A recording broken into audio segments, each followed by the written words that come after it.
Hello everyone, welcome back to Ambition Study Centres online class. हम शुरू कर रहे हैं दोस्तों आज हमारा चैप्टर नंबर 9 साइंस 1 का, जिसका नाम है कार्बन कंपाउंड। कार्बन कंपाउंड से जो हमारा लेसन है ये कम्प्लीटली बेस्ड ऑन है स्टूडेंट्स कार्बन इस एलिमेंट के ऊपर में। और कार्बन अपने जो कंपाउंड फॉर्म करता है उसके ऊपर में आज हमें कंप्लीट ये लेसन में पढ़ना है। देखो, बेसिकली कार्बन क्या होता है कि एक हमारे अगर पीरियोडिक टेबल के हिसाब से अगर हम बात करेंगे तो एक एलिमेंट है जो नेचर में काफी कम मात्रा में पाया जाता है। अर्थ क्रस्ट की बात करोगे या फिर हमारे एटमॉस्फेयर की बात करोगे आप, तो दोनों ही जगहों पे जो कार्बन है वो काफी स्मॉल अमाउंट में पाया जाता है। ठीक है, फिर भी इतने कम अमाउंट में पाए जाने के बावजूद हमारे ह्यूमन लाइफ में उसका काफी कुछ पार्टिसिपेशन रहा है प्रोडक्ट में, उनके कंपाउंड्स में काफी स्मॉल अमाउंट में होते हुए भी उसका बहुत बड़ा इम्पैक्ट ह्यूमन लाइफ पे रहा है। हम बात करेंगे आगे चल के इस लेसन में कि कैसे कार्बन अपने कंपाउंड फॉर्म करता है और किस तरीके से उनका यूज हम अपने डे टू डे लाइफ में लाते हैं। बेसिकली बात करेंगे दोस्तों तो कार्बन जो है वो बिलोंग करता है हमारे मॉडर्न पीरियोडिक टेबल के ग्रुप 14 से। जो ग्रुप 14 में जो एलिमेंट आते हैं उनसे वो ग्रुप उस ग्रुप से बिलोंग करता है कार्बन। और उसको हम डिनोट करेंगे कैपिटल लेटर सी के साथ में। आपको ये कतई पहले से ही पता ही है ना। उसके बाद में हम बात करते हैं स्टूडेंट्स की कार्बन की क्या अलग अलग ऐसे यूजेस है या किन किन क्षेत्रों में कार्बन यूज किया जाता है। सबसे बेसिक अगर बात करेंगे हम तो कार्बन पाया जाता है कोल में। जो आपका कोयला होता है उसमें कार्बन ज्यादा क्वांटिटी में पाया जाता है। वो एक कंस्टिट्यूएंट, एक इम्पोर्टेंट एलिमेंट है, इम्पोर्टेंट पार्ट है कोल का। ठीक है, उसके बाद में कार्बन जो है वो हम यूज करते हैं जनरली हमारे ऑर्गेनिक यूज के लिए। इसीलिए अगर हम बात करेंगे हमारे टी, शुगर, कॉफी, वेजिटेबल्स, तो इन सब में कहीं ना कहीं कार्बन के कंपाउंड पाए जाते हैं। इन सब में कहीं ना कहीं कार्बन के कंपाउंड पाए जाते हैं। हम बात करते हैं ग्लूकोज की, एसिटिक एसिड की, तो आपको देखने मिलेगा कि हम वहां पे कार्बन का जो यूज है वो काफी ज्यादा होता है। कार्बन इज नॉन मेटल का यूज ज्यादा होता है ना। फिर अगर हम बात करेंगे हमारे कपड़ों के like silk, then cotton clothes, then after हम बात करते हैं वुड, नाइलॉन, पॉलिस्टर, तो ये जो सारी चीजें बनी हुई है ये भी कहीं ना कहीं कार्बन कंपाउंड से बनी वाली चीजें हैं। मतलब कि इन क्षेत्रों में भी कार्बन का उतना ही योगदान रहा है। उसके बाद में जो कार्बन जो है हम वो यूज करते हैं एज अ फ्यूल। आपकी एलपीजी गैस जो आप आपके घरों में यूज करते हो as a fuel, CNG gas, ये सब भी, इन सब में भी कार्बन का ही कंपाउंड यूज होता है। मतलब ये जो कंपाउंड बने हुए होते हैं ये सारे बने हुए होते हैं कार्बन के साथ में। तो काफी वाइड एप्लीकेशन है कार्बन के। कार्बन जो है वो हमारे पूरे ह्यूमन लाइफ का एक इम्पोर्टेंट कंस्टिट्यूएंट है, वो एक इम्पोर्टेंट हिस्सा है हमारे पूरे लाइफ का।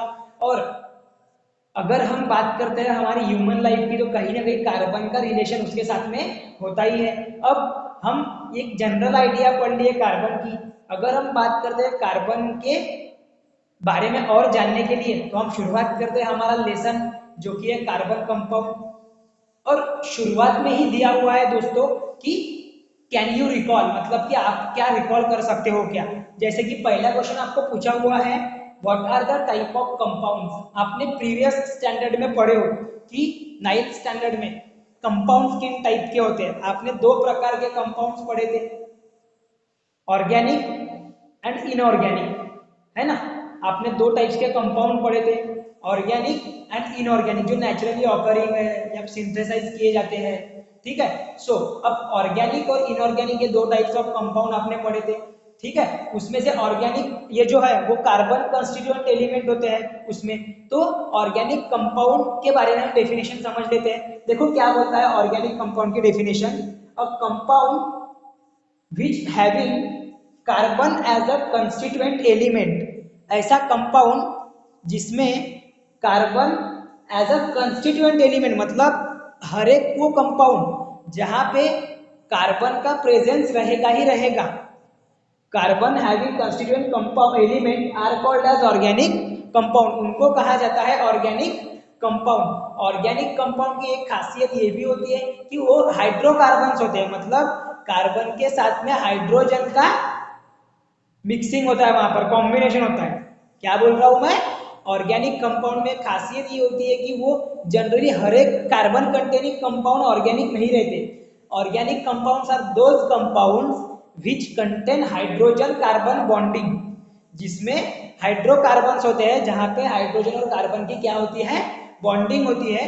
उन कंपाउंड्स को कहा जाता है ऑर्गेनिक कंपाउंड। और इनऑर्गेनिक कंपाउंड किसे कहा जाएगा? जिसमें carbon as a constituent element नहीं रहता। हो सकता है कि उसमें कार्बन हो, इनऑर्गेनिक कंपाउंड के कुछ कुछ कंपाउंड ऐसे होते हैं जिनमें कार्बन प्रेजेंट हो, लेकिन as a important, as a central element, as a main element वहां पर कार्बन नहीं रहेगा, उसे कहा जाता है इनऑर्गेनिक कंपाउंड। जनरली ये ध्यान में रखना कि organic compound related to carbon hydrogen bonding, organic compound related to carbon hydrogen bonding generally most of the time. Okay, तो ये हो गया आपका ऑर्गेनिक कंपाउंड की डेफिनेशन। और इनऑर्गेनिक की मैंने आपको ओरली बताया, हमको यहाँ पर ऑर्गेनिक के बारे में पढ़ना है, सो मैंने यहाँ पर आपको ऑर्गेनिक कंपाउंड के बारे में अच्छे से क्लियर कर दिया। अब जैसे कि अगर हम बात करेंगे तो जो ह्यूमन बींग्स है, आफ्टर दैट जो ऑल लिविंग ऑर्गेनिजम्स है लाइक एनिमल, प्लांट, ये सब भी कहीं ना कहीं पे कार्बन पे बेस्ड ऑन है। ये सबका भी जो बेस्ड, इनका भी जो लिविंग अप है, ये सब क्या है, कार्बन के ऊपर में बेस्ड है, ये इन पे डिपेंड है। और कहीं ना कहीं इन सबको भी ऑर्गेनिक कंपाउंड में ही काउंट किया जाता है। ठीक है, ऑर्गेनिक कंपाउंड में ही काउंट किया जाता है। तो इस प्रकार से दोस्तों कार्बन जो है वो हमारे एवरीडे लाइफ में काफी इंपॉर्टेंट रोल अदा करने का काम करता है, काफी महत्वपूर्ण रोल उसका हमारे लाइफ में है। ठीक है, अब बढ़ते हैं अपने सेकंड कैन यू टेल के क्वेश्चन की ओर। देखो क्वेश्चन में क्या पूछा हुआ है कि objects in everyday use such as a food stuff, fibre, paper, medicine, wood, fuels are made up of various compounds which constituent element are common in this compound। देखो ये जो पूरे के कंपाउंड के हमने नाम लिए, लाइक आपके फूड स्टफ हो गए, आपके फ्यूल्स हो गए, मेडिसिन, फाइबर, फूड, इनमें ऐसा कौन सा कंस्टिट्यूएंट, ऐसा एक कॉमन एलिमेंट है जो पाया जाता है, तो वो रहेगा आपका कार्बन, हाइड्रोजन और ऑक्सीजन। ऐसे तीन एलिमेंट आपके उन सारे ऑब्जेक्ट में पाए जाते हैं। यह आपका सेकंड क्वेश्चन का आंसर हो गया। हम फिर बात करेंगे, क्या बोल रहा हूं मैं, कैन यू टेल जो फर्स्ट क्वेश्चन का आंसर है, कैन यू रिकॉल जो फर्स्ट क्वेश्चन का आंसर है आपका ऑर्गेनिक एंड इनऑर्गेनिक कंपाउंड, जो कि आपने प्रीवियस स्टैंडर्ड में पढ़े हैं। ठीक है, सेकंड जो है उसमें जो कॉमन एलिमेंट पाए जाते वो रहते दोस्तों कार्बन, ऑक्सीजन और हाइड्रोजन, ये तीन एज अ कॉमन पाए जाते हैं कुछ उन एलिमेंट्स में। और थर्ड क्वेश्चन आपको क्या बोल रहा है कि to which group in the periodic table does the carbon element belong and write down their electronic configuration of carbon and reduce the valency of carbon. देखो सबसे पहली चीज, so it belongs to, carbon belongs to,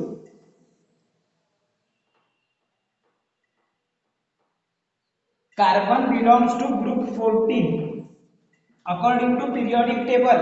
according to periodic table carbon element जो है वो belong करता है group 14 को। आपने ये पीरियोडिक क्लासिफिकेशन ऑफ एलिमेंट में देखे भी हो। उसके बाद में उसका इलेक्ट्रॉनिक कॉन्फ़िगरेशन की अगर हम बात करेंगे, उसके इलेक्ट्रॉनिक, मैंने शॉर्ट में लिखा, आप जब लिखोगे आंसर इसका अगर आपको आया तो कभी भी आप शॉर्ट टर्म यूज नहीं करोगे।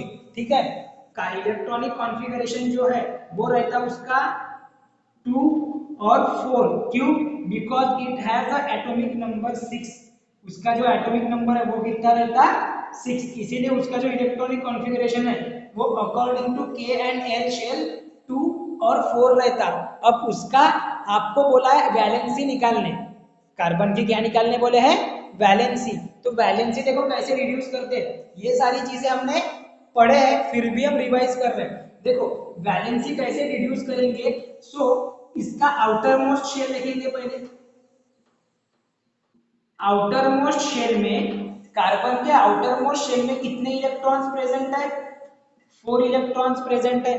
कार्बन के आउटर मोस्ट शेल में 4 इलेक्ट्रॉन्स प्रेजेंट है, सो उसका जो वैलेंसी रहेगा वो रहेगा 4, क्योंकि ये ना तो 4 इलेक्ट्रॉन डोनेट कर सकता है और ना ही 4 इलेक्ट्रॉन एक्सेप्ट कर सकता है। वो क्यों नहीं कर सकता वो हम आने वाले पार्ट में कंटिन्यू करेंगे, लेकिन अभी हम यहाँ पर इतना ध्यान में रखेंगे कि अगर आपका आउटर मोस्ट शेल जिसमें नंबर ऑफ वैलेंस इलेक्ट्रॉन जितने हैं उतनी उस एलिमेंट की वैलेंसी रह जाएगी, अगर 5 से कम है तो मतलब कि कार्बन की जो वैलेंसी है वो रहेगी 4।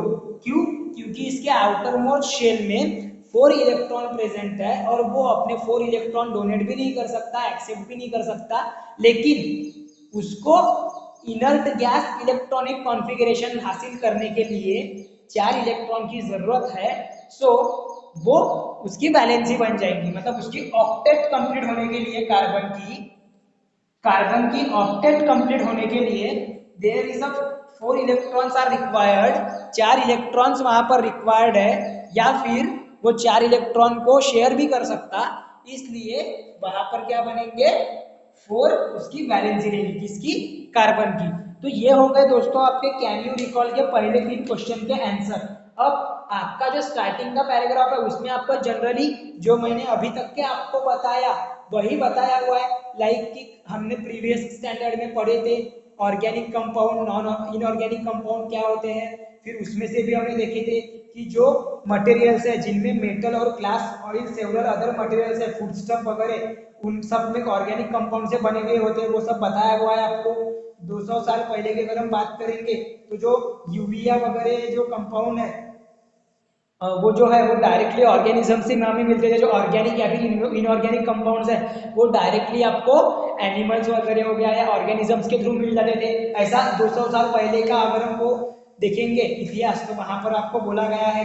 उसके बाद में जो सिंथेसिस है ऑर्गेनिक कंपाउंड की, वो ऑर्गेनिक कंपाउंड यूरिया की, जो यूरिया जो आपका ऑर्गेनिक कंपाउंड है उसका जो सिंथेसिस है वो एक इनऑर्गेनिक कंपाउंड में लेबोरेटरी में हुआ था, ऐसा बोला गया है, जिसमें carbon as a constituent element था। और उस पर से ध्यान में रखा गया कि जो ऑर्गेनिक कंपाउंड्स है वो जनरली क्या रहेगा, उनमें कंस्टिट्यूएंट एलिमेंट कार्बन रहेगा। ठीक है, अब उसमें और एक लास्ट में पॉइंट दिया हुआ है कि आपके जो कंपाउंड्स है, लाइक हम बात करेंगे कार्बन डाइऑक्साइड, हम बात कर रहे हैं कार्बन मोनोऑक्साइड की, उसके बाद में carbonate, carbide salt, carbonate salt, bicarbonate salt, ये जो सारे एलिमेंट है इनमें carbon as a constituent element है। ये जो सारे एलिमेंट है इनमें कंपाउंड है, सॉरी, ये जो सारे कंपाउंड है carbon dioxide, carbide salt, carbonate salt, bicarbonate salt, इन सब में कार्बन प्रेजेंट होते हुए भी ये इनऑर्गेनिक कंपाउंड्स है। ये क्या है, इनऑर्गेनिक कंपाउंड है। इसके पीछे का रीजन ये है क्योंकि वहां पर हमने क्या बोले हैं, organic compounds are generally contain hydrocarbons. Organic compounds क्या कंटेन करते हैं, हाइड्रोकार्बन। इट मींस कि वहां पर हाइड्रोजन और कार्बन की बॉन्डिंग होगी, वहां पर कार्बन के साथ साथ हाइड्रोजन भी प्रेजेंट होगा। और इन कंपाउंड में लाइक CO2 बात करेंगे हम, कार्बोनेट सॉल्ट की बात करेंगे हम, तो इनमें कार्बोनेट सॉल्ट CO2 इनमें क्या नहीं प्रेजेंट, हाइड्रोकार्बन्स प्रेजेंट नहीं है। मतलब कार्बन तो प्रेजेंट है but there is no place for hydrogen, so they are the inorganic. उनको फिर कौन से कंपाउंड कहा जाता है, इनऑर्गेनिक कंपाउंड। ये आपका एक्सेप्शन है तो आपने ध्यान में रखना है, ये कार्बन के होते हुए भी ये एक्सेप्शन है, वो आपको दिया हुआ है आपके टेक्स्ट बुक में, तो मैंने उसको बता दिया कि क्यों इनको इनऑर्गेनिक बोला जाता है। Because organic molecule don't just contain carbon, क्यों, बिकॉज ऑर्गेनिक मॉलिक्यूल्स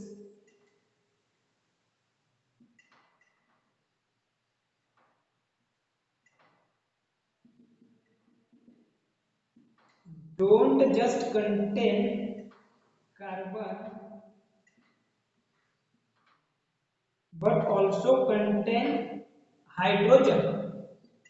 वो और क्या कंटेन करते हैं, हाइड्रोजन। मतलब उनमें ना सिर्फ कार्बन होता है बल्कि उनमें हाइड्रोजन भी प्रेजेंट होता है, मतलब they are contain hydrocarbon. Okay, इस वजह से उनको ये जो कंपाउंड है इनको इनऑर्गेनिक कंपाउंड बोला जाता है। ठीक है, तो ये हो गया दोस्तों आपका अगला पार्ट। फिर हम बढ़ते हैं अपने और अगले पार्ट के ऊपर में कि क्या और हमको बॉन्डिंग, हाँ आपका इसके बाद में जो टॉपिक है आपके टेक्स्ट बुक में वो है bonds in the carbon compound. अब bonds in the carbon compound ये क्या होते हैं? सबसे पहले तो आपने बॉन्ड्स के बारे में पढ़े हैं प्रीवियस स्टैंडर्ड में, आपने पढ़े होंगे कोवैलेंट बॉन्ड क्या होता है, आपने पढ़े होंगे आयोनिक बॉन्ड क्या होता है। मेरे ख्याल से आपने पिछले चैप्टर में भी इन द मेटालर्जी के लेसन में भी आपने आयोनिक कंपाउंड्स के बारे में, आयोनिक बॉन्ड के बारे में पढ़े थे। मैंने आपको समझाया भी था क्यों उनको आयोनिक कंपाउंड या आयोनिक बॉन्ड कहा जाता है ना।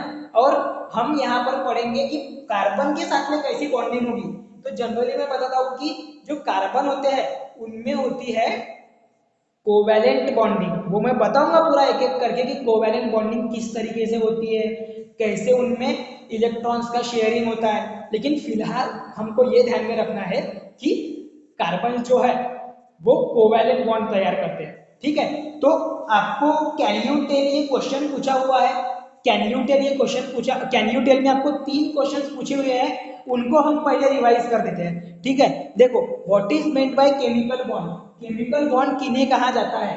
The force of attraction by which atoms और आयंस, क्या बोला गया है कि ऐसा फोर्स ऑफ अट्रैक्शन किनके बीच में, एटम्स या फिर आयंस के बीच में are held together in a molecule, मतलब कि जो एलिमेंट है और उन एलिमेंट के एटम्स तैयार हो रहे हैं या फिर आयंस फॉर्म हो रहे हैं, तो उनके बीच में, एटम्स के बीच में या फिर आयंस के बीच में एक ऐसा फोर्स ऑफ अट्रैक्शन तैयार होता है, उनके बीच में एक फोर्स ऑफ अट्रैक्शन फॉर्म होता है जिसे बोला जाता है केमिकल बॉन्ड। उस बॉन्ड वो क्या तैयार करता है, वहां पे एक केमिकली बॉन्ड तैयार करता है, उसे बोला जाता है chemical bond. The force of attraction by which atoms और ions are held together, held together का मीनिंग क्या है?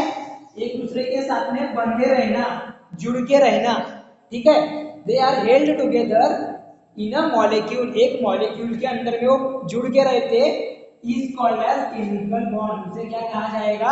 Chemical bond. फिर सेकंड क्वेश्चन क्या बोले हैं, what is the number of the chemical bond that an atom of an element form called, मतलब कि अगर कोई एटम या फिर उस एलिमेंट का अगर कोई एटम, अगर एक एलिमेंट है, लाइक हम बात करेंगे कार्बन, तो कार्बन के जो एटम है वो ऐसे कितने केमिकल बॉन्ड तैयार करेंगे और उसको हम क्या कहेंगे? कॉल्ड, किससे वो बनाएंगे वो। ठीक है, तो देखो the number of the chemical bond that an atom of an element can form is called as its valency. अगर हम कंपाउंड्स की बात करते हैं तो वैलेंसी का मतलब अलग हो जाता है ना। मतलब जितने नंबर ऑफ केमिकल बॉन्ड वो तैयार करेगा कोई एलिमेंट या फिर उसका एटम, उसको बोला जाता है उसकी वैलेंसी। जैसे कि कार्बन जो है उसकी पीरियोडिकली वैलेंसी कितनी है? 4, तो वो कितने नंबर ऑफ बॉन्ड फॉर्म करेगा? 4 नंबर, 4 केमिकल बॉन्ड वो तैयार करेगा, बिकॉज ऑफ कि उसकी वैलेंसी कितनी है? 4 वैलेंसी है उसकी। समझ में आ रहा है? उस वजह से उसको कहा जाता है कि जो जितने नंबर ऑफ केमिकल बॉन्ड तैयार करता है कोई एटम किसी एलिमेंट का, तो उसे बोला जाता है उसकी वैलेंसी। उसे क्या कहा जाएगा? उसकी वैलेंसी।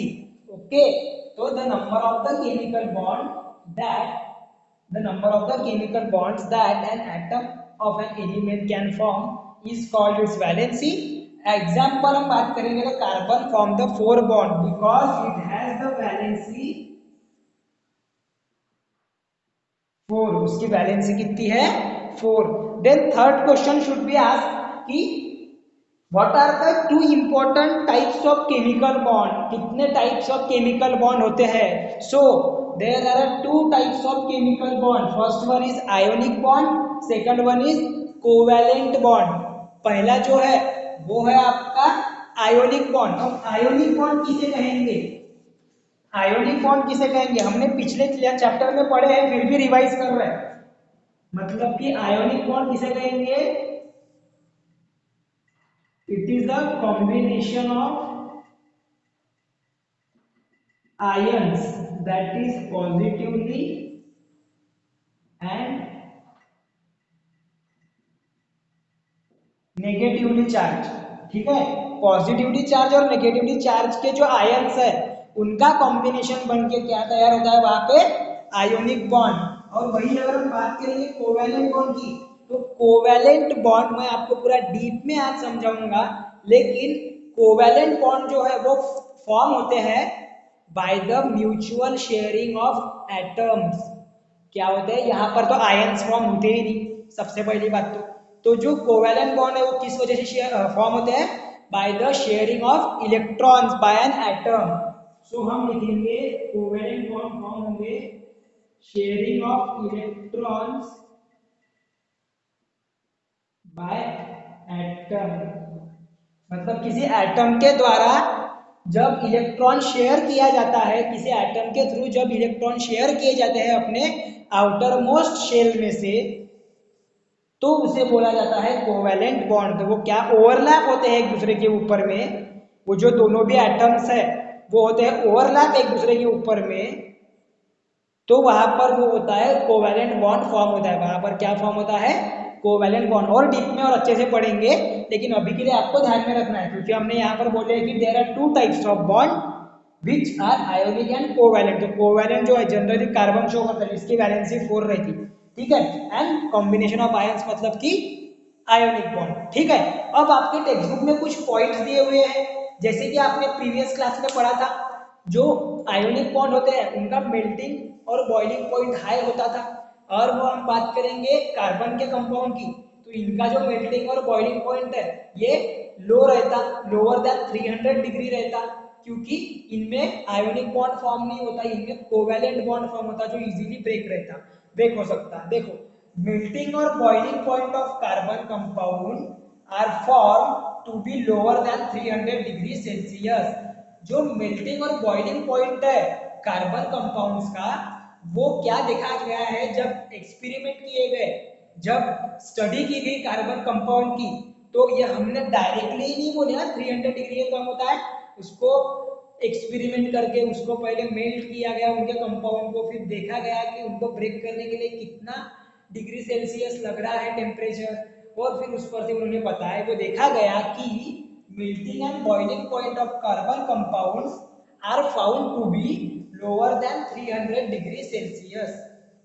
जो मेल्टिंग और बॉइलिंग पॉइंट होता है कार्बन कंपाउंड्स का, जनरली हम बात करेंगे सपोज करके चलते ग्लूकोज, उसके बाद में एसिटिक एसिड मतलब कि CH3COOH, मीथेन जो कि कार्बन के चार जो बॉन्ड्स है वो हाइड्रोजन के साथ में कनेक्ट होकर कंबाइन होकर मीथेन गैस प्रोड्यूस करते हैं। तो इनका जो ये है मेल्टिंग और बॉइलिंग पॉइंट वो लेस देन 300 डिग्री है, मतलब 300 डिग्री से ज्यादा नहीं है। इस वजह से इस पर से हम ये बोल सकते हैं कि जो इंटरमॉलिक्यूलर फोर्स ऑफ अट्रैक्शन होता है हाइड्रोजन और कार्बन के बीच में, या कार्बन और या फिर दूसरे एटम्स के बीच में, तो वो रहेगा वीक। कैसा रहेगा वो, वीक रहेगा। वीक का मीनिंग है कि थोड़ा सा कच्चा रहेगा, जल्दी से ब्रेक हो सकता है, वो ज्यादा स्ट्रांगली हेल्ड नहीं रहते, इसीलिए तो उनका जो मेल्टिंग और बॉइलिंग पॉइंट है वो लोअर देन 300 डिग्री है। वो अगर ज्यादा स्ट्रांग रहता तो उसको हीट करना पड़ता, हमें ज्यादा एनर्जी प्रोवाइड करी रहती उसको ब्रेक करने के लिए, है ना। इसीलिए उनके बीच का जो इंटरमॉलिक्यूलर फोर्स ऑफ अट्रैक्शन होता है कार्बन के एटम्स के बीच का, वो क्या होता है, काफी वीक होता है। उसके बाद में most of the carbon compound are bad conductor of electricity because they doesn't form ions. वो आयंस तैयार ही नहीं करते, सो वहां पर ज्यादातर carbon compound bad conductor of electricity होता है, क्योंकि इलेक्ट्रिसिटी कंडक्ट कराने के लिए फ्लो ऑफ चार्जेस जरूरी होता है, जो कि पॉजिटिवली और नेगेटिवली हो, और फ्लो ऑफ इलेक्ट्रॉन या चार्जेस हो ही नहीं रहा उसमें, तो they are the bad conductor of heat and electricity. Okay, उसके बाद में chemical bond in the carbon compound does not produce ion. वही मैंने बताया, जो केमिकल बॉन्ड्स होते हैं कार्बन कंपाउंड के, वो आयंस प्रोड्यूस नहीं करते। आयंस क्या होते हैं ये आप लोगों को अच्छे से क्लियर हो चुका है अभी, हाँ। तो ठीक है। अब ये जो आयंस प्रोड्यूस नहीं करते और वो bad conductor of heat and electricity होते हैं। आपको आपके टेक्स्ट बुक में एक पॉइंट ये टेबल बना के दिया हुआ है जिसमें आपको methane CH4, ethanol CH3 CH2 OH, उसके बाद में क्लोरोफॉर्म CHCl3 और एसिडिक एसिड CH3COOH, ऐसे आपको 4 कंपाउंड दिए हुए हैं जो कि कार्बन से बने वाले कंपाउंड्स हैं और उनका आपको मेल्टिंग पॉइंट और बॉइलिंग पॉइंट, उनका आपको मेल्टिंग पॉइंट और बॉइलिंग पॉइंट ये दोनों दिया हुआ है। जैसे कि हम बात करेंगे मेल्टिंग पॉइंट ऑफ मीथेन की, so it has a -183 degree Celsius, मतलब बहुत ही कम है। उसके बाद में हम बात करेंगे 117, तो जो भी 300 डिग्री से कम ही है। Then 64 is also less than 300 degree Celsius, 17 is also less than 300 degree Celsius. साथ ही हम बॉइलिंग पॉइंट की बात करेंगे तो वहां पर भी वही दिखाया हुआ है दोस्तों की जो हमारा बॉइलिंग पॉइंट और मेल्टिंग पॉइंट है कार्बन कंपाउंड का, स्पेशली ऑर्गेनिक कार्बन कंपाउंड का, वो क्या है, लेस देन 300 डिग्री सेल्सियस। इस पर से हम ये बोल रख रहे हैं कि उनके बीच में जो इंटरमोलिक्यूलर फोर्स ऑफ अट्रैक्शन होता है कार्बन के बीच में, कार्बन जो बॉन्ड तैयार करते हैं उनके बीच में, वो होता है काफी वीक, वो उतना स्ट्रॉन्ग नहीं रहता। ठीक है, तो ये हो गया आपका पूरे फर्स्ट पेज का डिस्क्रिप्शन। हमने यहाँ पर पूरा इंट्रोडक्शन देखे और भी हम देखेंगे कि कोवैलेंट बॉन्ड कैसे तैयार होते हैं, क्यों कार्बन अपनी 4 इलेक्ट्रॉन डोनेट नहीं कर सकता या फिर क्यों कार्बन 4 इलेक्ट्रॉन एक्सेप्ट नहीं कर सकता, ये सारी चीजें भी पढ़ते हैं। तो इतने पार्ट का पहले स्क्रीनशॉट ले लो और फिर बढ़ते हैं अपने अगले टॉपिक की ओर।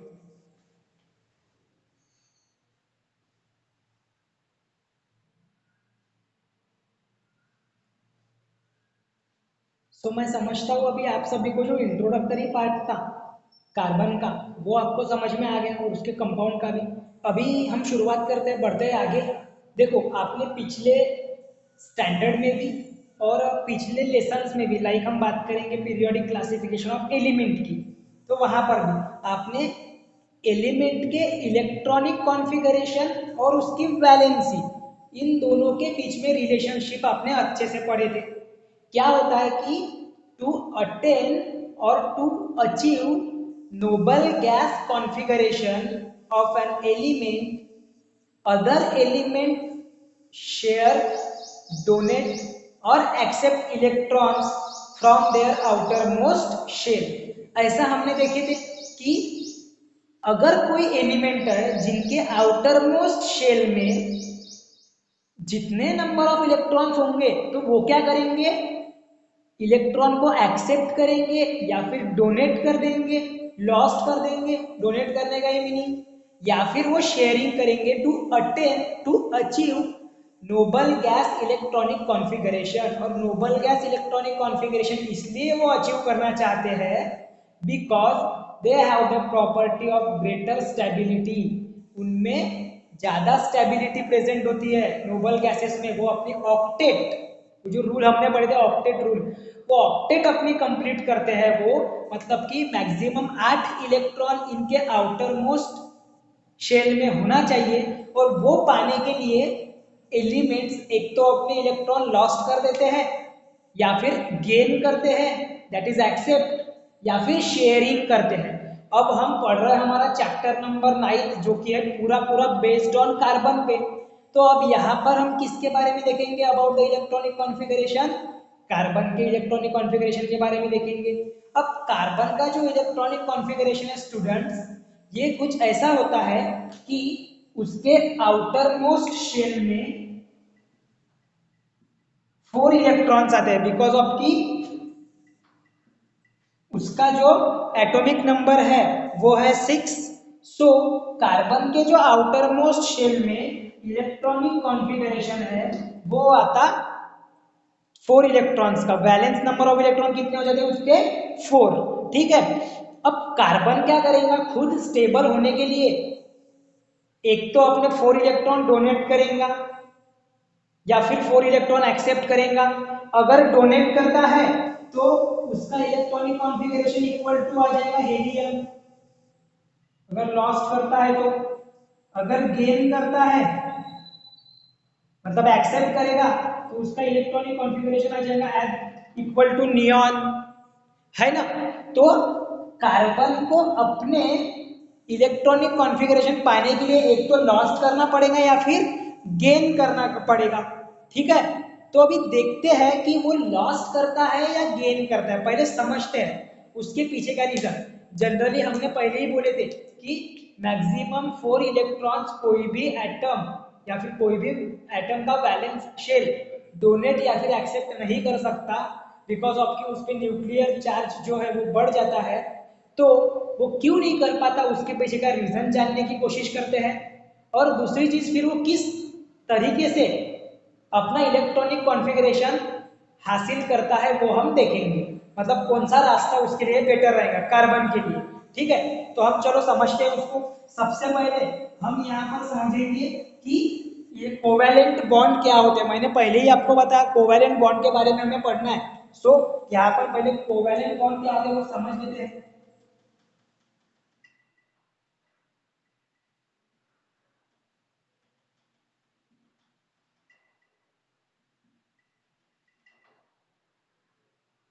ठीक है, देखो अभी कोवैलेंट बॉन्ड कब फॉर्म होता है, आपने आयोनिक बॉन्ड के बारे में प्रीवियस क्लास में पढ़े हैं, आज हम कोवैलेंट बॉन्ड के बारे में बात करते हैं।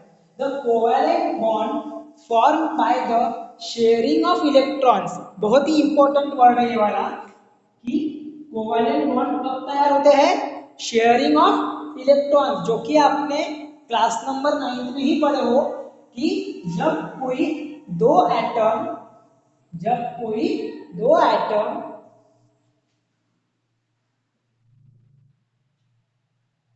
जब कोई दो एटम अपने इलेक्ट्रॉन्स क्या करते हैं, शेयर करते हैं बिटवीन द टू एटम्स। ये जो है ना, टू इलेक्ट्रॉन को गलती से लिख दिया था, यहाँ पर ऐसा आएगा ये, the covalent bond is form by sharing of electron between the two atoms is known as covalent bond. मतलब कि जब कभी दो एटम्स अलग अलग हो सकते हैं वो, या सेम भी हो सकते हैं, जब वो अपने दो एटम्स क्या करेंगे, इलेक्ट्रॉन शेयर करेंगे अपने आउटर मोस्ट शेल में से, मतलब कि वैलेंस शेल में से, और वो क्या पा लेंगे, electronic configuration of the noble gas achieve कर लेंगे, तो उसे कहा जाता है कोवैलेंट बॉन्ड। उसे क्या कहा जाता है, कोवैलेंट बॉन्ड। अब कोवैलेंट बॉन्ड होते हैं तीन प्रकार के, एक होता है सिंगल बॉन्ड, एक होता है डबल बॉन्ड, और एक होता है ट्रिपल बॉन्ड। तो वो समझेंगे हम, लेकिन उसके पहले कार्बन अपनी Nobel gas electronic configuration achieve करने के लिए किन किन रास्तों को अपना सकता वो हम चेक करते हैं। मतलब कि देखो, हमने इसके पहले देखे थे कि जो नोबल गैस इलेक्ट्रॉनिक कॉन्फ़िगरेशन है वो एक तो आयंस फॉर्म करके हासिल किया जा सकता है, एक तो आयंस फॉर्म करके हासिल किया जा सकता है, या फिर शेयरिंग करके। तो अभी तक के हमने आयंस के तरीके से देखा था, तो हम यहाँ पर भी वही ट्राई करेंगे कि जो कार्बन है वो अपना इलेक्ट्रॉनिक कॉन्फ़िगरेशन आयंस फॉर्म करके हासिल करने को देखेंगे, वो हम देखेंगे अभी। देखो, बॉन्डिंग इन कार्बन कंपाउंड में पहला जो है to attain electronic configuration, short में लिखा मैंने, आपने फुल फॉर्म में ही लिखना है, to attain electronic configuration of noble gas that is helium, क्योंकि जो नियरेस्ट गैस है कार्बन की वो एक तो नोबल गैस हेलियम है, या फिर नोबल गैस नियॉन है। ठीक है, तो यहाँ पर हम नोबल गैस हीलियम के बारे में बात करेंगे कि अगर कार्बन को, अगर नोबल गैस हीलियम, अगर उसका इलेक्ट्रॉनिक अगर कॉन्फ़िगरेशन अगर हासिल करना है तो उसे क्या करना पड़ेगा, लूज करना पड़ेगा एक के बाद एक अपने चारों इलेक्ट्रॉन। क्यों चारों, क्योंकि उसके आउटर मोस्ट शेल में 4 इलेक्ट्रॉन प्रेजेंट होते हैं, तो उसे क्या करना पड़ेगा, लूज करना पड़ेगा अपने चारों electron by losing one after. ठीक है, सो देखो कैसे होगा उस मेथड में, जब वो अपने लूज करेगा एक के बाद एक 4 इलेक्ट्रॉन, तो क्या होगा, जो नेट पॉजिटिव चार्ज है वो इंक्रीज हो जाएगा। क्यों, क्योंकि जब कोई एटम अपने आउटर मोस्ट शेल में से अपने इलेक्ट्रॉन्स को लॉस्ट करता है तो उसके ऊपर में पॉजिटिव चार्ज अप्लाई होता है, पॉजिटिव चार्ज इंक्रीज होता है, बिकॉज कि वहां पर क्या बढ़ जाता है, नंबर ऑफ प्रोटॉन्स बढ़ जाते हैं। क्यों पॉजिटिव चार्ज आता है, क्योंकि वहां पे नंबर ऑफ प्रोटॉन्स बढ़ जाते हैं as compare to number of electrons. So इसलिए वो जो एटम रहेगा उस पर पॉजिटिव चार्ज बढ़ जाता है। तो इसीलिए बोला गया है कि जब कार्बन अपने एक के बाद एक 4 इलेक्ट्रॉन लूज करते चलेगा तो उसके ऊपर में पॉजिटिव चार्ज इंक्रीज होगा। क्या होगा? पॉजिटिव चार्ज इंक्रीज होगा टू लूज नेक्स्ट इलेक्ट्रॉन। अब जैसे जैसे वो अपना एक एक इलेक्ट्रॉन लूज करेगा तो सपोज करके चलते कि उसने अपना पहला इलेक्ट्रॉन लॉस्ट कर दिया, अब बचे 3 इलेक्ट्रॉन। ठीक है, सपोज कर रहे हैं, कंसीडर कर रहे हैं। तो वो जो 3 इलेक्ट्रॉन आएंगे उसका जो दूसरा इलेक्ट्रॉन अगर उसको डोनेट करना होगा या फिर लॉस्ट करना होगा तो उसके लिए उसको मैक्सिमम एनर्जी रिक्वायर्ड रहेगी, उसके लिए मोर एनर्जी रिक्वायर्ड रहेंगी। मतलब कि उतना आसानी से वो अपने इलेक्ट्रॉन लॉस्ट नहीं कर पाता है। सो टास्क बिकम डिफिकल्ट। इस वजह से जो काम है इलेक्ट्रॉन को लॉस्ट करने का वो क्या बन जाता है? काफी डिफिकल्ट बन जाता है। क्या बोला मैंने? पहले से बोल रहा हूँ अभी कि कार्बन क्या करेगा। अभी ये अपन कंफर्म नहीं है, ये जरूरी नहीं कि इसी तरीके से होगा। अगर ऐसे करने जाता है कार्बन तो क्या वो सही मायने में सही रास्ता उसके लिए है क्या, वो हम चेक कर रहे हैं। ध्यान में आ रहा है ना? ये जरूरी नहीं कि ऐसा ही होगा, हम वो चेक कर रहे हैं। ठीक है, सो देखो अगर वो अपने एक के बाद एक 4 इलेक्ट्रॉन लॉस्ट करता है तो उसके ऊपर में नेट पॉजिटिव चार्ज बढ़ जाता है। स्टूडेंट, नेट पॉजिटिव चार्ज बढ़ने के कारण उसके हर एक अगले इलेक्ट्रॉन को लॉस्ट करने के लिए उसको more amount of energy required रहेंगी। और वो एनर्जी रिक्वायर्ड है मतलब कि उनका जो अट्रैक्शन है, इंटरमॉलिक्यूलर फोर्स ऑफ अट्रैक्शन रहता है इलेक्ट्रॉन के बीच में, वो वहां का ज्यादा रहता है ना आयंस का, इसलिए। ठीक है, मोर एनर्जी रिक्वायर्ड रहेंगी। दैट बिकम्स, उसकी वजह से क्या होगा कि जो टास्क है वो क्या हो जाएगा? डिफिकल्ट हो जाएगा। वो जो काम है वो थोड़ा सा कठिन हो जाएगा। उसके साथ ही साथ अगर चलो ठीक है किसी तरीके से कार्बन ने अपनी एनर्जी लॉस्ट करके, एनर्जी प्रोवाइड करके अपने 4 इलेक्ट्रॉन लॉस्ट कर भी लिए और उसने नोबल गैस जो इलेक्ट्रॉन है वो इलेक्ट्रॉनिक कॉन्फ़िगरेशन है वो हासिल कर लिया हेलियम के बराबर। तो जो 4+ कटायन वहां पर फॉर्म होगा, क्योंकि जो इलेक्ट्रॉन लॉस करते हैं उनको इलेक्ट्रो पॉजिटिव कहा जाता है और दूसरा नाम उनको दिया जाता है कटायन। तो जो 4+ कटायन कार्बन का फॉर्म होगा वो अनस्टेबल रहेगा। वो कैसा रहेगा? अनस्टेबल। उसके पीछे का रीजन ये होता है अनस्टेबल होने का, क्योंकि स्मॉल साइज हो जाता है। जो एटॉमिक साइज हमने ट्रेंड्स इन पीरियोडिक क्लासिफिकेशन में पढ़े थे, एटॉमिक साइज जैसे कि अपना अगर न्यूक्लियस है सेंटर में तो उसके इलेक्ट्रॉन में अभी कितने हो जाएंगे? पहले 2 थे, पहले 2 थे। ठीक है, अब उसमें 4 बढ़ जाएंगे ना, हीलियम के आउटर मोस्ट इसमें उसमें 4 बढ़ जाएंगे। अगर 4 लॉस कर दो तो हीलियम में 4 आ जाएंगे इन द सेंस उसका जो कटायन का जो ये है कार्बन का वो भी 4 हो जाएगा एक ही शेल में। इस वजह से वहां पर जो C4+ जो कटायन है वो क्या बन जाएगा? अनस्टेबल। वो क्या बन जाएगा? अनस्टेबल, क्योंकि उसका एटॉमिक साइज कम हो जाएगा और नेगेटिव पॉजिटिव चार्ज उसके ऊपर में ज्यादा रहेगा। समझ में आ रहा?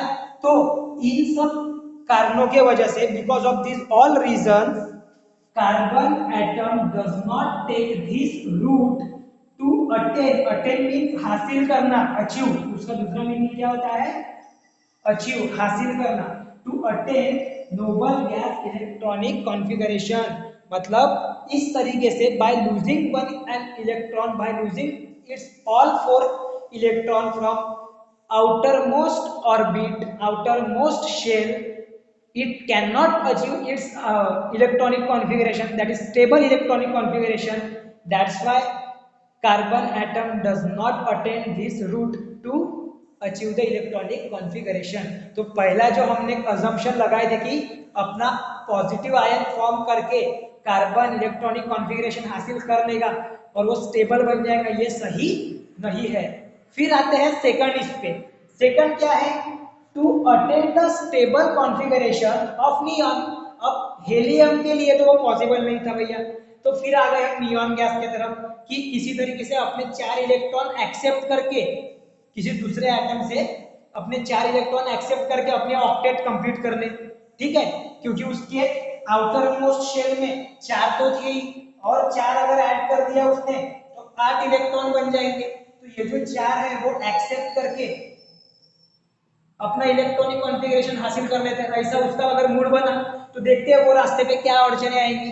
देखो, इन this method net negative charge is increasing, क्योंकि क्यों नेट नेगेटिव चार्ज इंक्रीज होता है?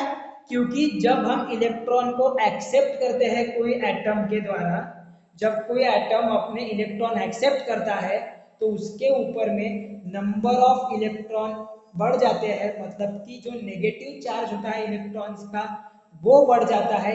इस वजह से जो एवरेज नेगेटिव चार्ज है वो भी बढ़ जाता है उस पर्टिकुलर एटम का। Okay, then to accept next electron accept करने के लिए मोर एनर्जी रिक्वायर्ड रहेगी। जब वो लॉस्ट कर रहा था तो उसके लिए उसको डोनेट करने के लिए भी ज्यादा एनर्जी लग रही थी। जब वो एक्सेप्ट करने की बात करेगा तब भी उसको ज्यादा एनर्जी लगेगी। समझ में आ रहा है? सो जो काम है वो थोड़ा और डिफिकल्ट होते चले जाएगा, क्योंकि एनर्जी लॉस्ट ज्यादा होगी ना वहां पे, है ना, इसलिए। और जब वो अपने इलेक्ट्रॉन एक्सेप्ट कर भी लिया तो वहां पर बनेंगे C4 माइनस आयन। वहां पर क्या फॉर्म होंगे? C4 माइनस आयन, जो कि ऑब्वियस है अनस्टेबल रहेंगे बिकॉज ऑफ की small size with high negative charge. यहाँ पर पॉजिटिव चार्ज नहीं आएगा, ध्यान दो। जब इलेक्ट्रॉन एक्सेप्ट करता है तो हाई नेगेटिव चार्ज आता है और उसमें भी एटॉमिक साइज उनका कम रहता है। तो एटॉमिक साइज कम रहने के कारण कार्बन का एटॉमिक साइज कम रहते हुए वहां पर अगर नंबर ऑफ इलेक्ट्रॉन ऐड होते गए तो उसके ऊपर में जो नेगेटिव चार्ज है वो बढ़ जाएगा। और वो जो अनायन है, क्योंकि नेगेटिव चार्ज आया तो वो अनायन फॉर्म होता है, तो वो जो अनायन है C4 माइनस अनायन वो क्या रहेगा? पूरे तरीके से अनस्टेबल। वो क्या बन जाएगा? अनस्टेबल बन जाएगा, मतलब कि वो प्रॉपर अपना मतलब उसके ऊपर में नियॉन गैस का इलेक्ट्रॉनिक कॉन्फ़िगरेशन तो आ जाएगा लेकिन वो स्टेबल पोजीशन में नहीं रहेगा, ठीक है, क्योंकि because of high negative charge, ठीक है ना। सो इस तरीके से कार्बन जो दूसरा तरीका है, दूसरा रूट है नोबल गैस कॉन्फ़िगरेशन हासिल करने का, अटेन करने का, वो भी नहीं कर पाता है, वो भी उसको हासिल नहीं कर पाता है, ठीक है। तो अभी तक के हमने अल्टरनेटिव रूट देखे दो। एक था कि वो एक तो इलेक्ट्रॉन को लॉस्ट करके अपना इलेक्ट्रॉनिक कॉन्फ़िगरेशन होके स्टेबल बनेगा, या फिर एक्सेप्ट करके गेन करके इलेक्ट्रॉनिक कॉन्फ़िगरेशन हासिल करेगा। लेकिन दोनों ही केसेस में हमें प्रॉब्लम दिखाई दे रही है।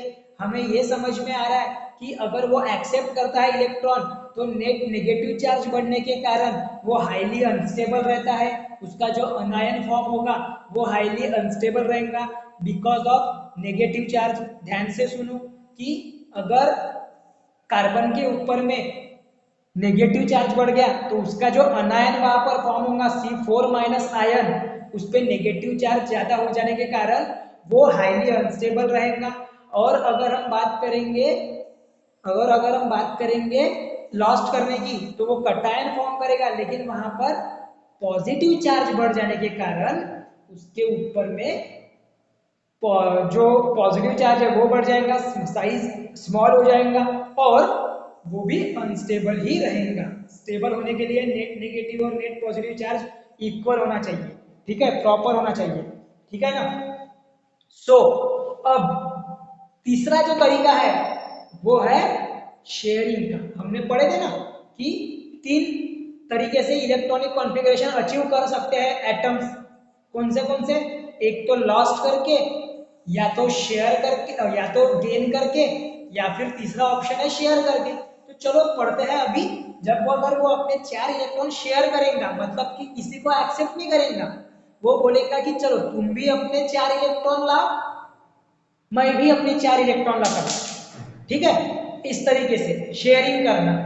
देखो फिर to attain the electronic configuration of neon, अब नियॉन जो इलेक्ट्रॉनिक कॉन्फ़िगरेशन है वो अटेन करने के लिए, वो पाने के लिए क्या करेगा? 4 इलेक्ट्रॉन शेयर करेगा कार्बन किसी दूसरे एटम के 4 इलेक्ट्रॉन के साथ में, तब जाके वो बनाएगा एक वैलेंस इलेक्ट्रॉन ये stable electronic configuration of neon.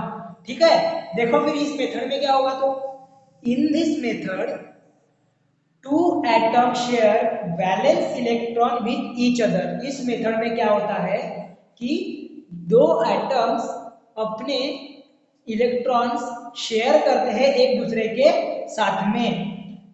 Carbon sorry valence shell overlap each other and accommodate the shared electron. जो कार्बन के शेल होते हैं वो क्या होते हैं, ओवरलैप। ओवरलैप कैसे, सपोज करके चलते कि ये एक एटम है और ये ऐड हो रहा किसी दूसरे एटम के साथ में, तो जब ये शेयरिंग करेंगे, जब ये शेयरिंग करेंगे तो इनमें जो इलेक्ट्रॉन्स प्रेजेंट होंगे ना, इनमें जो इलेक्ट्रॉन्स प्रेजेंट होंगे तो ये क्या करेंगे, एटम एक दूसरे के ऊपर में ऐसे ओवरलैप करेंगे और यहाँ पर उनका बॉन्डिंग बनेगा। इस प्रकार से वो ओवरलैप करेंगे एक दूसरे के ऊपर में, समझ में आ रहा है, और इलेक्ट्रॉन्स वहां पर शेयर किए जाएंगे। समझ में आ रहा है, चलो तो इस प्रकार से वो होता है। वैलेंस शेल जो है, दोनों भी एटम के जो वैलेंस शेल है वो क्या होते हैं, ओवरलैप ईच अदर। वो एक दूसरे के ऊपर में क्या होंगे, ओवरलैप होंगे and accommodate the share electron. Accommodate का मीनिंग वहां पर जो शेयर्ड इलेक्ट्रॉन है उनको एक प्रॉपर प्लेस दी जाएंगी वहां पर। ठीक है, and accommodate the shared electron, और वो अपनी पोजीशन वहां पे स्थापित कर लेंगे पूरे इलेक्ट्रॉन्स वहां के। ठीक है, एज अ रिजल्ट उनकी ऑक्टेट कंप्लीट हो जाएंगी शेयर्ड इलेक्ट्रॉन होने के बाद में। As a result both atom attain a noble gas electronic configuration without generating any net positive or charge or net negative charge, that they are electrically neutral।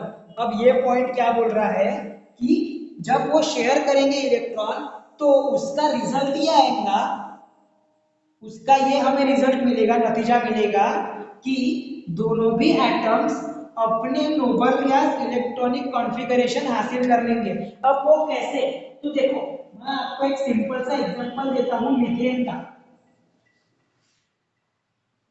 मैं आपको एक simple सा एग्जांपल दे रहा हूं मीथेन का, कार्बन का CH4। अब CH4 इसका कार्बन का क्या है, कार्बन बोल रहा हूं, मीथेन का फॉर्मूला है, मॉलिक्यूलर फॉर्मूला। तो यहां पर क्या हो रहा है, देखो कार्बन के साथ में 4 हाइड्रोजन एटम बॉन्डिंग तैयार कर रहे हैं।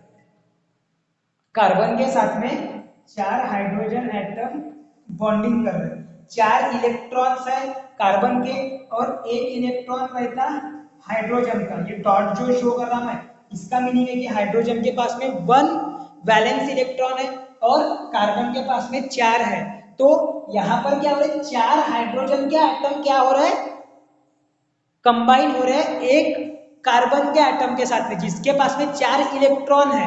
ठीक है, तो क्या होगा यहाँ पर, हमने बोले ना कि इलेक्ट्रॉनिक कॉन्फ़िगरेशन कैसे हासिल होगा, तो सबसे पहले हम बात करते हैं कार्बन की। तो कार्बन को कितने इलेक्ट्रॉन लग रहे हैं इलेक्ट्रॉनिक कॉन्फ़िगरेशन हासिल करने के लिए, 4।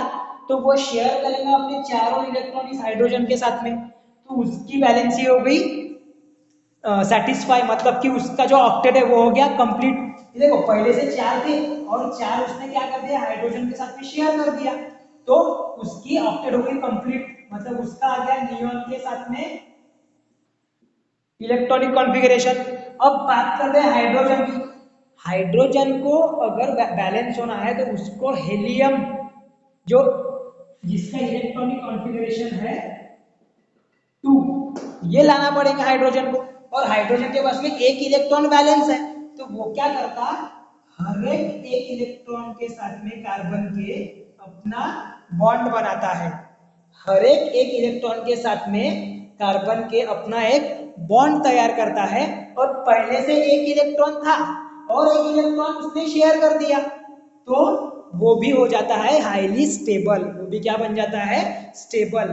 तो इस प्रकार से ये जो पॉइंट हमने बोले कि as a result both atoms attain a noble gas electronic configuration without generating any net charge, they electrically neutral। वो सॉरी,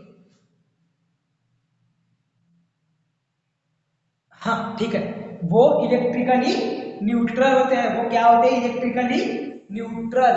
समझ में आ रहा है? इस वजह से इलेक्ट्रिकली न्यूट्रल भी हो जाते हैं वो, क्योंकि उनके ऊपर में कोई भी नेट नेगेटिव या पॉजिटिव चार्ज तैयार नहीं होता। Due to this atom attain stability, और इस वजह से ना तो उनपे ज्यादा पॉजिटिव चार्ज है और ना ही ज्यादा नेगेटिव चार्ज है, तो वो स्टेबल हो जाते हैं। उनके एटॉमिक साइज पे भी कोई फर्क नहीं पड़ता। ठीक है, तो वो क्या बन जाते हैं? Highly stable. वो अपना इलेक्ट्रॉनिक कॉन्फ़िगरेशन भी हासिल कर लेता है कार्बन, साथ ही साथ में बॉन्डिंग करके क्या होता है? इलेक्ट्रिकली न्यूट्रल भी हो जाता है और हाईली स्टेबल भी हो जाता है। इस वजह से कार्बन एटम जो है वो, ये जो थर्ड जो रास्ता हमने स्टडी करे बाय शेयरिंग ऑफ इलेक्ट्रॉन, कौन सा था वो? Sharing of electron with other atom, वो हासिल करता है। उस रास्ते पे चल के अपना नोबल गैस इलेक्ट्रॉनिक कॉन्फ़िगरेशन हासिल कर लेता है। और ये जो शेयरिंग ऑफ इलेक्ट्रॉन है, उसी को हमने बोला गया है कि कोवैलेंट बॉन्ड वो फॉर्म करेगा। Covalent bond form by the sharing of electron. इसीलिए जो कार्बन एटम्स है वो जनरली कोवैलेंट बॉन्ड फॉर्म करते हैं। कार्बन एटम कौन से बॉन्ड फॉर्म करते हैं? Covalent bond. ओके, और एक चीज मैं आपको बता देता हूं, इस पर से हमें ये पता चल रहा है कि कार्बन की वैलेंसी कितनी होती है? 4। तो कार्बन को कहा जाता है टेट्रावैलेंट। कार्बन की वैलेंसी 4 होने के कारण, उसके आउटर मोस्ट शेल में 4 इलेक्ट्रॉन होने के कारण कार्बन को बोला जाता है टेट्रावैलेंट। टेट्रा जो वर्ड है वो शो करता है वहां पे 4, और वैलेंट मतलब 4 वैलेंस इलेक्ट्रॉन। ठीक है, तो कार्बन को टेट्रावैलेंट भी बोला जाता है। कार्बन की जो इलेक्ट्रॉनिक कॉन्फ़िगरेशन है वो है 2 and 4, मतलब कि उसके लास्ट शेल में 4 इलेक्ट्रॉन्स प्रेजेंट होते हैं। और कार्बन जो है वो कोवैलेंट बॉन्ड तैयार करते हैं। कोवैलेंट बॉन्ड तैयार करने का मीनिंग है कि उनके आउटर मोस्ट शेल में 4 इलेक्ट्रॉन प्रेजेंट होते हैं। तो वो क्या करेंगे? किसी दूसरे एटम के साथ में 4 इलेक्ट्रॉन शेयर करेंगे। क्या करेंगे? 4 इलेक्ट्रॉन शेयर करेंगे और अपनी इलेक्ट्रॉनिक कॉन्फ़िगरेशन जो है वो नियॉन गैस के साथ में स्टेबलाइज करेंगे। समझ में आ रहा है? इस तरीके से ये हो गया आपका कार्बन का पार्ट। आपको जब कोवैलेंट बॉन्ड तैयार करने होते हैं तो आपने पढ़े थे पिछले स्टैंडर्ड में भी कि आपको single bond, double bond, triple bond, ऐसे वो बॉन्ड्स तैयार करते हैं, वो भी मैं आपको क्लियर कर देता हूँ। ठीक है, पहले इतने पार्ट का स्क्रीनशॉट ले लो सभी बच्चे।